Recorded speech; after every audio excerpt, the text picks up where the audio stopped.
हमारे साथ सदर voice of freedom doctor Amarjeet Singh साहब मौजूद हैं। डॉक्टर साहब, बहुत शुक्रिया ज्वाइन करने के लिए। ये समझा दीजिएगा कि मामला वाकई ज़रई इस्लाहात का है या मोदी सरकार का इसके पीछे कोई और एजेंडा है?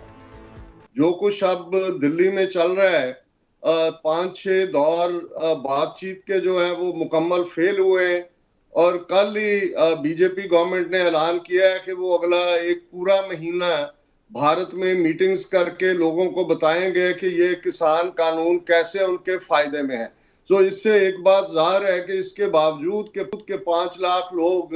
पिछले 2 हफ्ते से दिल्ली की आउटस्कर्ट्स में बैठे हुए हैं, जिनमें छोटे छोटे बच्चे हैं और औरतें हैं और बिल्कुल ठंड में ये सारा माहौल है और ऐसा लगता नहीं है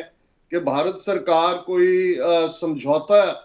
करना चाहती है या समझौते का कोई रास्ता तलाश रही है, क्योंकि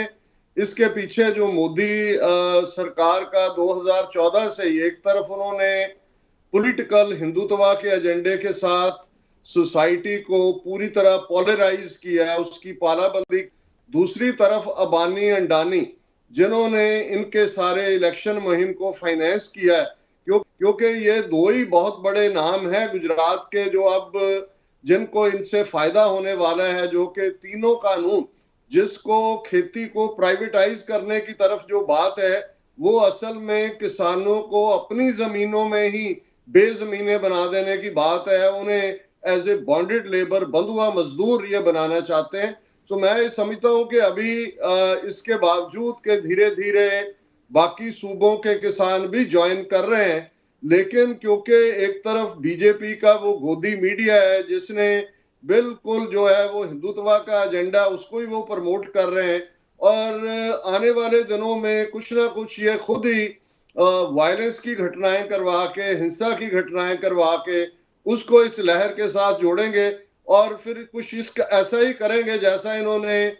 सीएए के खिलाफ जो शाहीन बाग में मुकम्मल पीसफुल प्रोटेस्ट चल रहा था, हम देख रहे हैं आज के उनके दर्जनों एक्टिविस्ट जो हैं, जिनमें जामिया मिलिया इस्लामिया के स्टूडेंट्स हैं, जेएनयू यूनिवर्सिटी के स्टूडेंट हैं, उनमें 3-4 सिख भी हैं जिन्होंने वहां सीएए के शाहीन बाग प्रोटेस्ट के वक्त लंगर लगाया था और उनको अब यूएपीए के तहत जो है वो जेलों में बंद किया हुआ है। सो यही रुझान मुझे लगता है कि ये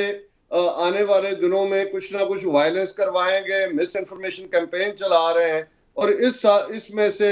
जो है वो और टकराव वाली बात निकलने की ज्यादा पॉसिबिलिटी है।